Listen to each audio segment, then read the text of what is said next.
We have talked about Elisha a little bit lately, used him for a couple examples and stuff.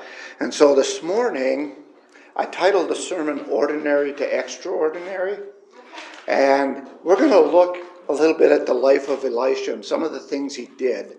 Well, some of the things, a lot of things that he did, much I'll cover, but it's very interesting and how it applies to our life.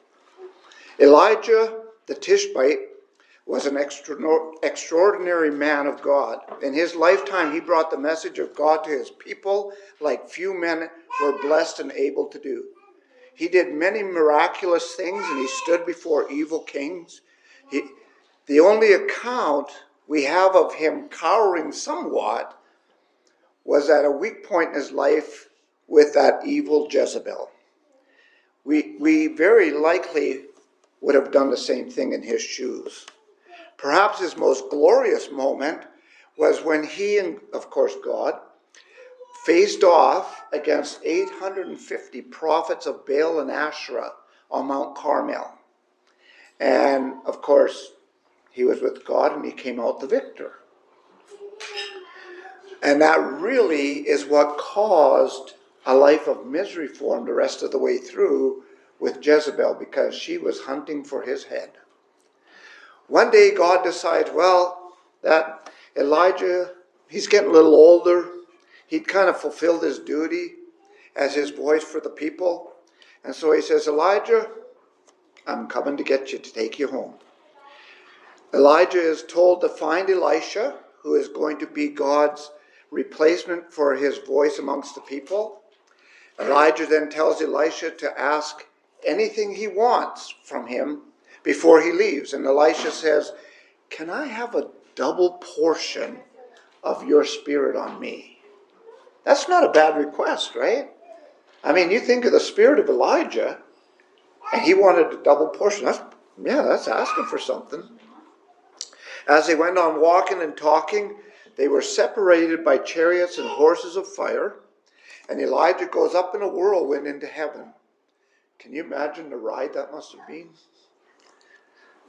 Before this all took place, however, Elijah was told in 1 Kings 19 to go and anoint Hazael king over Syria. That was a new one to me, because I hadn't made the connection that God actually appointed a king over Syria by his own prophet. But anyways, God did that. And he anointed Jehu king over Israel. And then his last job was to anoint Elisha, the son of Shaphat of Abel-Meholah, to be prophet in his place. So Elisha must have been some kind of guy. Elijah finds him plowing fields. He's in control of 12 yoke of oxen. Do you understand what he was controlling there, plowing that field? 24 oxen. He's running by himself, 24 oxen in a field, plowing the field. And Elijah comes along, and he goes with his cloak, and it lands on Elisha. And Elisha realizes this must be something special he's got to do. So he says, I just want to say goodbye to my father and my mother and stuff. And he sacrifices a yoke of oxen and feeds the people that were around him, and picks up his boots and chases after Elijah to assist him in his ministry. Now there's a new man at the front of the fight for keeping righteousness and holiness amongst God's people intact. And so, of course, this is all made possible by God. I'm not sure the time period that Elisha walked with Elijah, but when we come to 2 Kings 2, is where Elijah is taken up into heaven, and Elisha begins to do his work of God alone. And I mean alone, that he wasn't walking with Elijah. God was still with him.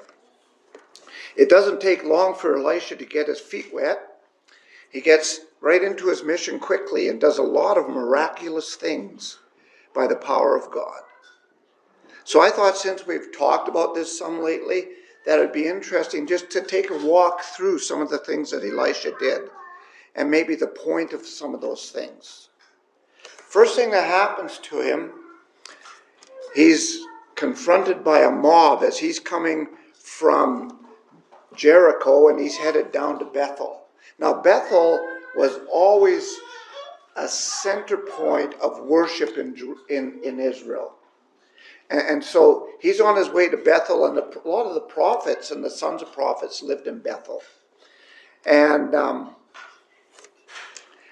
it turns out that Bethel at that point had become the center of the golden calf worship. And so this mob of young men meet Elisha, and they're saying, "Go up, bald head, go up, bald head." So Elisha maybe looked a little like me, I'm not sure. But anyways, they're telling him to go up, bald head, he's bald. I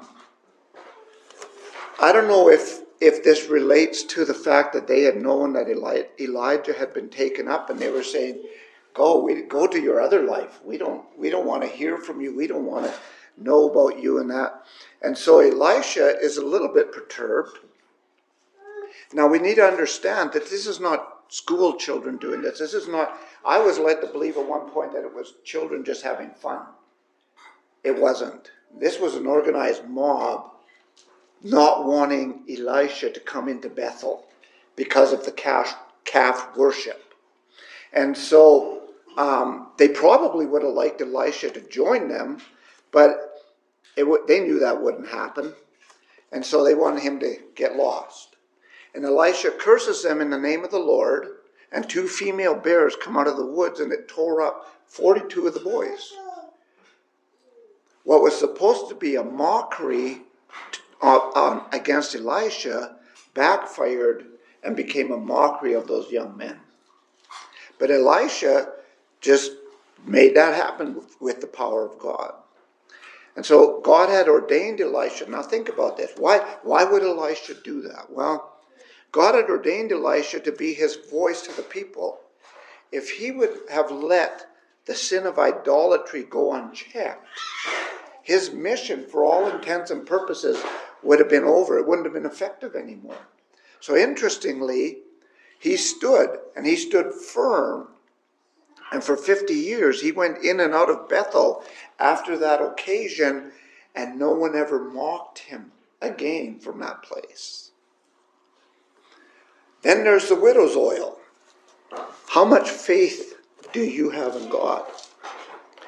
A wife of one of the sons of the prophets cries out to Elisha.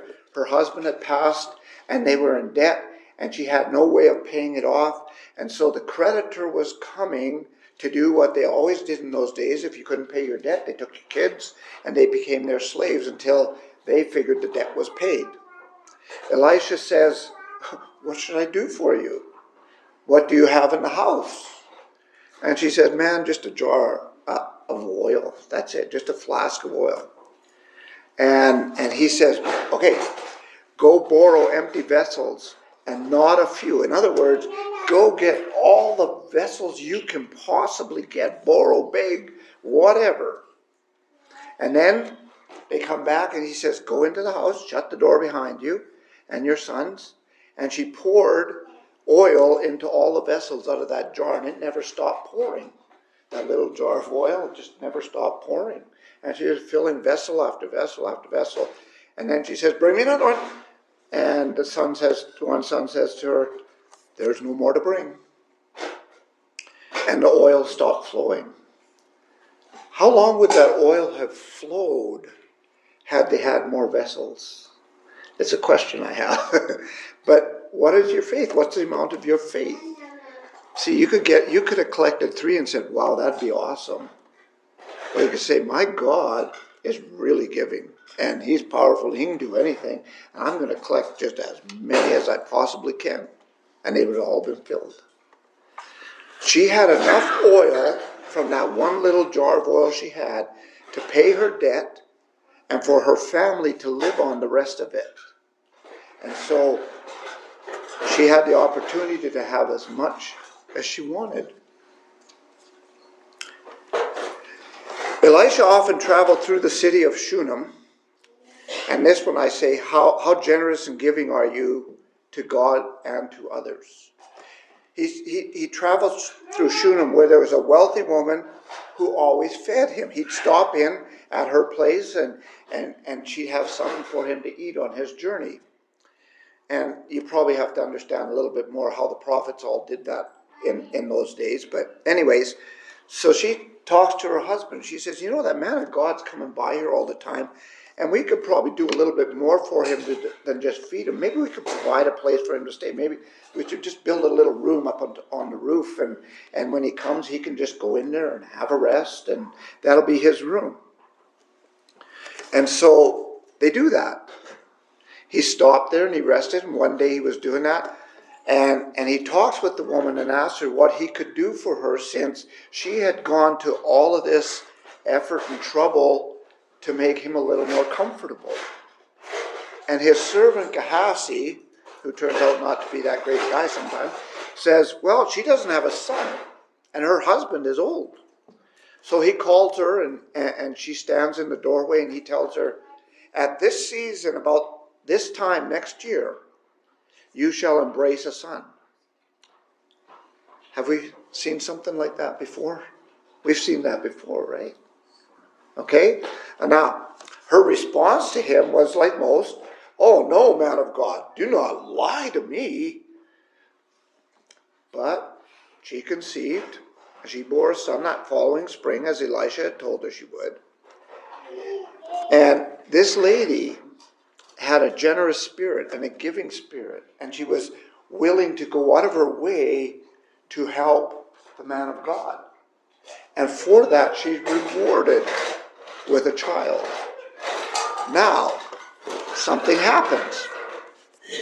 When the child had grown, he was out working one day with his father and some of the workers, and he gets this massive headache. And he cries out, my head, my head. And the father says, grab him, run him into his mother. And so they take him to his mother at the house, and she's with him, and she sat on her lap, and at noon he dies. What a downer for that woman, right? That was blessed with a son. So she took her son, and she went up to the man of God's room that she had built for him, and she put him on his bed, and she runs downstairs and she says, get me the donkeys, I got to get going, and don't make this trip, don't let them slow down at all, we got to go. And she pushes her way when she gets to wherever he was, Mount Carmel he was, by the way, and she gets there and she pushes through, and people are going, what's this all about? And she gets to the man of God and she falls at his feet and she said, did I not say, do not deceive me? And Elisha's not sure what's going on, because God had hidden it from him that the son had died. And so she tells him what's going on, and Elisha says, well, I'll send my servant with you, and he tells his servant the things that he needs to do to bring that child back to life. And she presses on him and says, I'm not leaving here without you. You're coming with me. And so through a process of things, he goes down there with her, and he brings that boy back to life in the room that was made for him. And she is very grateful for that. Then Elisha is in Gilgal. How much do you really trust in your life that God will provide what's necessary? That's a question sometimes it doesn't hurt to ask ourselves and see where we're at with that. Elisha's in Gilgal, and there's a famine in the land. And there's about 100 men, sons of prophets, who were sitting around and were going to eat something, and so they have this pot of stew. And one of the guys goes outside and he collects a bunch of gourds, and he's not sure what they are, I guess. And he comes back and he chucks them in the pot. Think about that. You're cooking a stew, and you got all this meat boiling and the potatoes, and there may be stuff, whatever. And some young guy goes out and he picks a bunch of weeds and comes in and throws them in the pot. So they start eating it, and they say, Oh, and they scream out, there's poison in this pot. So Elisha takes some flour, throws it in the pot, and told them to dish it out and to eat it. That simple act, he purified the stew. Then a man came bearing his first fruits to give to the man of God. And this happened in that time. He had 20 barley loaves and some fresh ears of grain. Elisha says, give it to the men to eat. And his servant says, how can I set this before 100 men? And Elisha says, give it to the men that they may eat. And don't worry about it, there's going to be leftovers. Have you heard that somewhere before? Jesus did that, didn't he? When he fed the 5,000.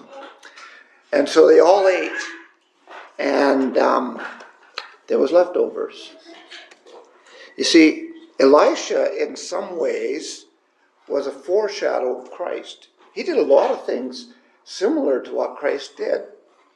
He was also the one, Elijah was the one that was going to be John the Baptist. That was a foreshadow of John the Baptist, Elisha.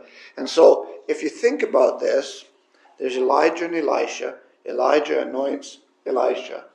There's John the Baptist, and he makes straight the paths for the Messiah, Jesus Christ. There's kind of a resemblance in all of that there. So then we come to Naaman. So the question I have in this one is, how is your submission to God and obedience to him? We are all familiar with the account of Naaman, the victorious general of the Syrian army, but he had a problem. He had leprosy. Fortunately for him, a young slave girl from Israel, from one of the times they were taken captive, was serving Naaman's wife. And she says to his wife, she said, there's a man of God in Israel could heal this guy. If you were that girl from Israel, would you say that to them? Just say that? You don't know for sure if he's going to heal them, but he says he can. So they get the horses and chariots ready and a big to-do, and off they go, and they run to the king of Israel, and the king rips his clothes and says, man, who do you think I am? And Elisha says, hold on, guys, you went to the wrong place. Come to me. So they come to his door, and he arrives at Elisha's door, and guess what? Out comes the servant of Elisha and says, you know what, all you got to do is go down to the Jordan River, wash 7 times in the river, you're good to go, you'll be clean. Naaman becomes angry, very angry. Because first of all, this guy didn't even grace him with his presence. And secondly, he was like the commander of the Syrian army. Who does this man of God think he is? He doesn't even come out, he just tells me something. And secondly, he says, man, those rivers back home are way cleaner than this. Why would I want to go in that muddy thing? And he's in a rage, and he's leaving the place. He's done with this. And his servant says, and his servant was a little more level-headed. His servant definitely didn't have the pride problem that Naaman had. And he says to him, this is a great word that the prophet has spoken. He says, wash, be clean. What did you come here for? Isn't that what you came for? And so, he didn't say those words, I said that. But Naaman listens to him, and he goes and he washes 7 times in the Jordan River. And after 6, he's going, He did say 7. Okay, one more time. And he goes in and he comes out clean, and he goes home healed of his leprosy. You would think the people in Israel, after knowing all these things, would be thinking, whoa, our God is awesome. Why are we caught up in all of this other stuff that we're doing? Why don't we get our act together and turn to God? But they're not. They don't do that. So then, you have to also trust God to do the things that you can't do. This is not a good situation to find yourself in. A man has borrowed an axe from someone. And he's using it. And they had gone down to cut trees at around Jericho, because that's where the trees were growing in that time. And so they're chopping, and it's alongside the Jordan. And by the way, that part of the Jordan is probably the deepest part of the Jordan River, and it's the fastest running part of the Jordan River. And they're chopping wood, and the head falls off the axe, or flies off the axe, however you want to think about it, and into the water. And so the fellow that this happens to, because it was borrowed, probably because he couldn't afford one himself, so that's kind of double trouble, he yells out to Elisha, "Oh no, the axe hit, it was borrowed. What am I going to do?" And Elisha says, "Where did it fall in?" He says, "Right over there." And Elisha takes a stick and throws it in the water, and the axe head floats. And the man reaches out and he takes a hold of it. Now, someone went ahead and made this a little more graphic, and maybe it is what happened, I don't know. But the stick that he threw in actually landed in the axe, they say. Became the handle of the axe. Sounds good to me. It sounds, but we know that the axe head, being steel, floated in the water. And we know what steel does in the water, right? It does not float. So yeah, that was a great miracle, but he helped that person out. And then we have to consider how wise and merciful our God is. The Syrian king was trying to capture Israel, and so he would plan camps to trap the king of Israel, but the man of God would always warn the king of Israel that he should avoid this place or that place because they're sitting in ambush for you. And so he avoided those places. And the king of Syria is really upset and troubled in mind. And he thought, one of my guys must be selling me out. So he's looking for this double agent. And one of his servants says to him, no. It's not like that, king. It's that man Elisha, that man of God. He's telling the king everything. Even what you talk about in your bedroom, he tells him. And so Elisha is at Dothan, and so the next morning, the city is surrounded by the Syrian army, and Elisha's servant gets up and he sees this, and he says, "What are we going to do?" And Elisha says, "Don't be afraid, for those who are with us are more than those who are with them. So don't worry about it." And then Elisha says, "You're really concerned, aren't you?" He said, "Listen." He prays to the Lord, and he says, "Open this servant's eyes, Lord. Open them so he can see."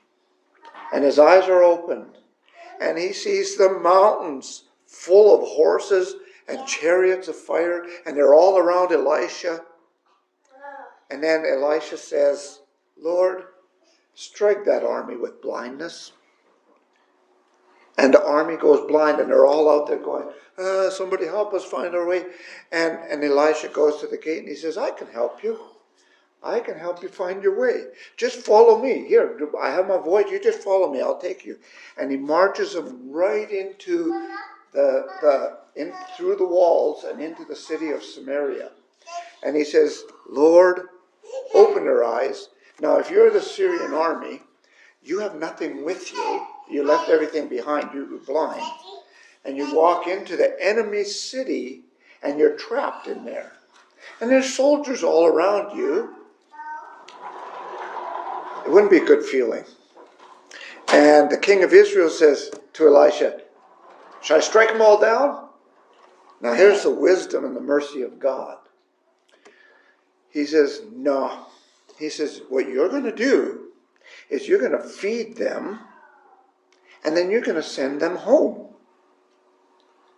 It doesn't always seem right to us for that to happen, right? But he got them to feed their enemy, and he sent them home, because that is the mercy and the wisdom of God. And by the way, there was never another raid during those years by Syria against them. Now, there was a famine in the land. The one last thing this morning that I want to talk about. 1 Kings 6, 24 to 7 verse 20. A great famine in the land. So bad that 2 women come to Jehoram, the king of Israel at this time, and tell him that the one's complaining that she said, okay, we're going to eat your kid first and then we'll eat mine tomorrow. And then the other one didn't want to give her child up, which I get. But I don't know why she wanted to eat the other one's child either. But it was really, really bad. That's all that tells me. It was terrible.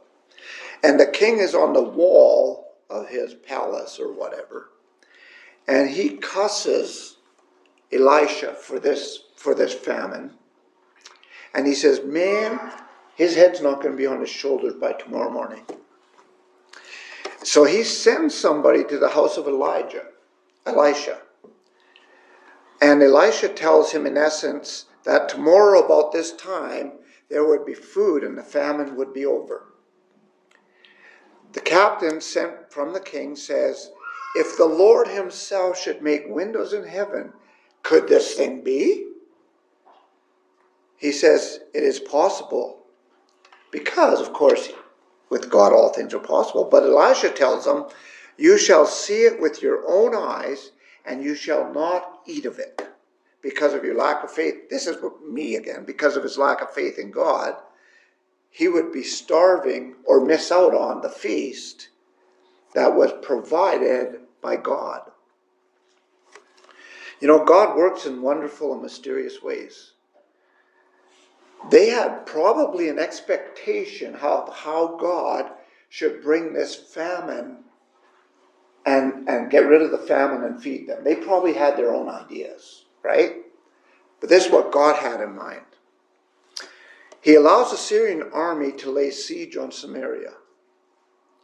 And of course, you know that with them comes all the provisions and all the needs to sustain that army for a lengthy siege. It could be sometimes 18 months. AD 70 on Jerusalem was 18-month siege. Think about that. So it could be a long time. So there's a lot of food and supplies there, isn't there? For a big, massive army. They were known to be in the hundreds of thousands, those armies. And so God causes them to hear a sound like a massive army coming on the attack. This is the Syrian army. And they're like, oh no, he hired the chariots of the Hittites and these people, and they're coming to get us. And they all split. They leave everything and go. And a couple of lepers find the food out there, and they go, oh, look what we've stumbled on. We're going to have us a feast. And then they go, man, we should probably go to the city and tell these people, right? And so they go and tell the people. And they think it's a trap and everything. And eventually, they figured out God supplied food in abundance for them. The captain that Elisha said would not eat of the food, well, he was one of the ones that the king had put in the entrance to the city, the gate and the entrance of the city. Have you ever seen a mob of people that have been starving and go after food? They don't care what they run over. They don't care who they run over. They just got one thing on their mind. They got to put something in their belly. And they ran right over that captain and trampled him to death. And he didn't get to eat of that food.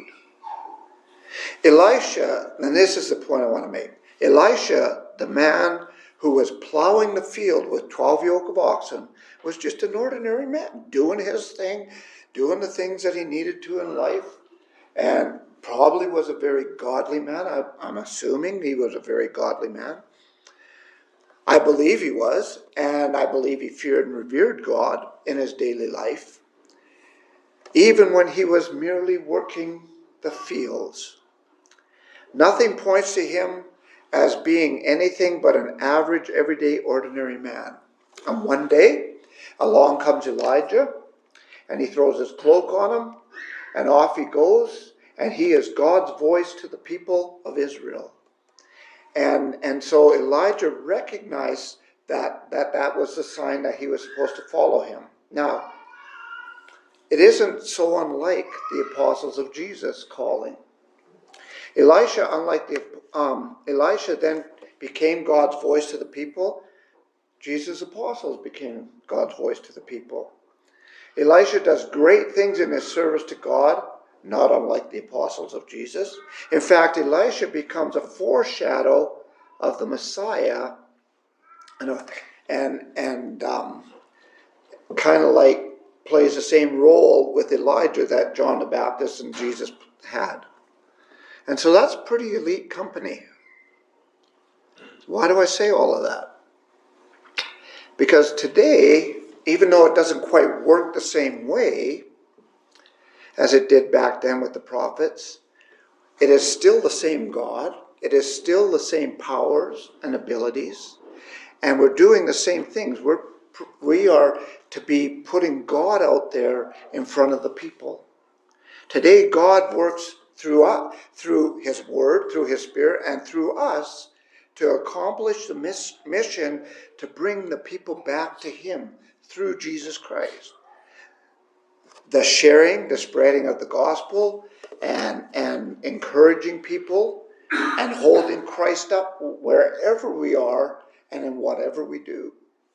We are just ordinary men, nothing special about us, men or women. We're living our lives prayerfully to the glory and honor of our Father in heaven. We're trusting in God. We're leaning on Him.